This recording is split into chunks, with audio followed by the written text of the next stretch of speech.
On this episode, we talk about escalation clauses and short sales.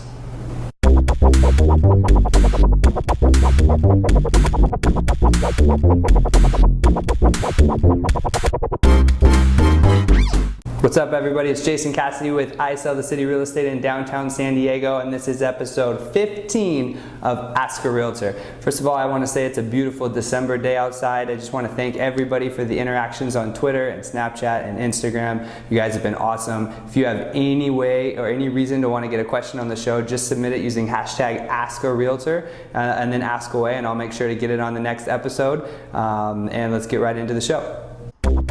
What is an escalation clause? Question one, what is an escalation clause? That's an awesome question. In fact, I just wrote a blog about it last week. An escalation clause is a fantastic tool that you can use, especially when you're in a multiple offer situation looking to purchase a home, right? So an escalation clause is actually just some verbiage to your offer that says, I'm willing to pay X unless Y is submitted, then I'm willing to go to X plus something, right? So hypothetically, a scenario would be I'm willing to offer $400,000 unless somebody offers higher, then I'm willing to go $1,000 higher than that person. So it's kind of a tricky little clause or a term that you would add into your offer, saying that you're willing to escalate your offer above someone else if the circumstance is right. Now, you wouldn't want to lead out with an escalation clause because that would be, putting all your cards on the table at once. And if you find yourself not in a multiple offer situation, you've kind of just told the seller that you are willing to offer higher, which you may not need to do. Where this comes in really handy is in an intense market when you're bidding against other people and you find yourself against multiple offers. It's something that you can do to set yourself apart. Where the catch you would want to put in there is maybe you would want to put a cap on that. You may want to say, I'm willing to offer $400,000 with an escalation clause over the highest verified offer up to $415,000 or something like that, because you don't want to find yourself out now having to go way above what you were willing to pay because of your escalation clause. And then secondarily, I always recommend when my clients use escalation clauses to put the caveat of over the highest verified offer.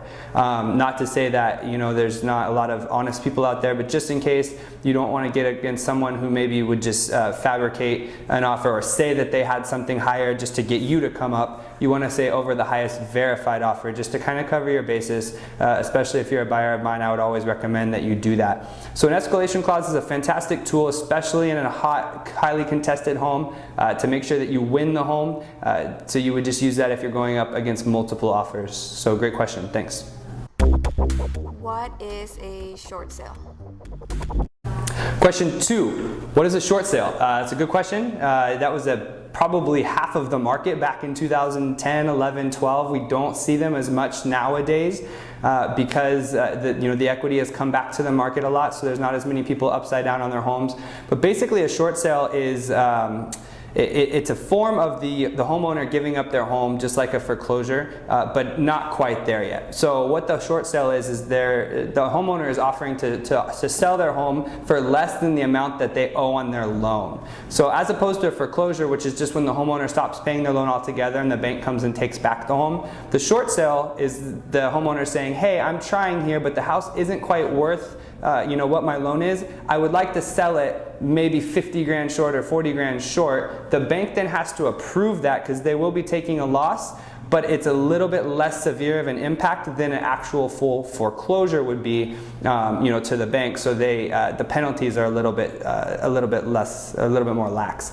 So with the short sale, for example, you actually are only banned from getting a conventional loan for 2 years, as opposed to a foreclosure, which is that you're not able to get financing for up to 4 years after a foreclosure. So it is a little bit better for you there. Again, it would be used in times of distress. You're not able to make your payments anymore, loss of a job or something like that. And so when you go to sell your asset, it just isn't worth either what you owe on the asset or what is owed collectively. Maybe you took out a second or something like that. So that's a short sale. The short sale requires bank approval. You have to get the bank's approval to sell for less than is owed, and then they'll forgive the rest of the debt, but then it'll be a mark on your credit. So that's a short sale. For a buyer looking for a short sale, shouldn't be a scary proposition by any means. In fact, you can oftentimes get homes below market value during a short sale.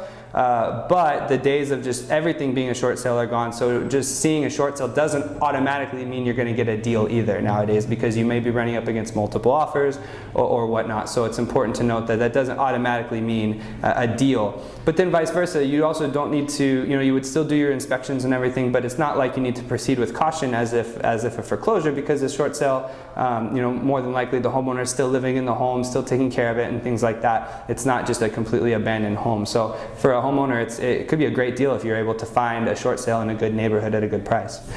Thanks for tuning in to episode 15. I'm super excited to be back. Look for more episodes in the coming weeks.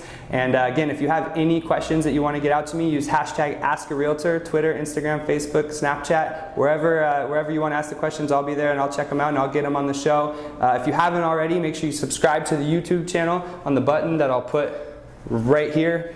And you'll be able to get notifications every time a new episode comes out, as well as stay in tune with some of my other videos. I look forward to getting another video out to you here soon. Thanks for tuning in. Bye.